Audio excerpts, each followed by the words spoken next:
Voter সংশোধন তালিকায় বিহারের প্রায় 56 লক্ষ মানুষকে বাদ দিয়েছে ইলেকশন কমিশন। এখন প্রশ্ন এই, ভোটার কি কম পড়িতেছে? না, চিন্তার কোনো কারণ নেই। ভোট দেওয়ার জন্য কুকুরেরা তো আছে। হ্যাঁ, ঠিকই বলছি।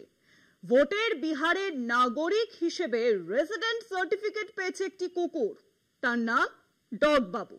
সার্টিফিকেটে জলজল করছে ডগ বাবুর ছবি, রয়েছে তার বাবা মার নাম পর্যন্ত। এখানে বলে রাখি, ইলেকশন কমিশন নাগরিকত্ব প্রমাণের জন্য যেসব নথিপত্র চাইছে তার মধ্যে অন্যতম এই রেসিডেন্সিয়াল সার্টিফিকেট। বিহারে 56 লক্ষ মানুষের না থাকুক, ডগ বাবুর নামে এই কুকুরের কিন্তু সেই সার্টিফিকেট আছে। আর সার্টিফিকেটের নিচে ডিজিটাল সই কার রাজস্ব আধিকারিক মুরারি চৌহানের। क्या बात! নামটা কি? ডগ বাবু। বাবার নাম কি? কুত্তা বাবু। মায়ের নাম কি? কুটিয়া বাবু। অ্যাড্রেস কৌলিচক মহল্লা, ওয়ার্ড নাম্বার 15। কি সুন্দর দেখতে, একটা কুকুরের ছবিও রয়েছে। বিহারে এসআইআর নিয়ে যখন বিতর্ক চরমে, বিরোধীদের দাবি বৈধ ভোটারদের ছলে বলে কৌশলে ভোটার তালিকা থেকে বাদ দিতেই এসআইআর কে অস্ত্র করা হচ্ছে, তখন বিহারের রেসিডেন্ট শংসাপত্র পেল একটি সারমেয়। শংসাপত্রে জল করছে তার নাম। শুধু তাই নয়, আপত্তিকর শব্দে শংসাপত্রে রয়েছে সারমেয়টির পিতৃমাতৃ পরিচয়। সে আবার নাকি পাটনার কৌলিচক এলাকার 15 নম্বর ওয়ার্ডের বাসিন্দা।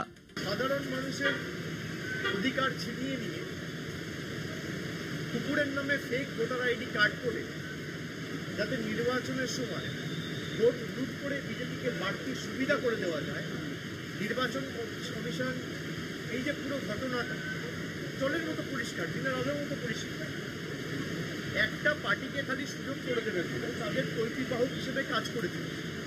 সমাজ মাধ্যমে ছড়িয়ে পড়েছে সারমেয়র ছবি সম্বলিত ওই শংসাপত্র।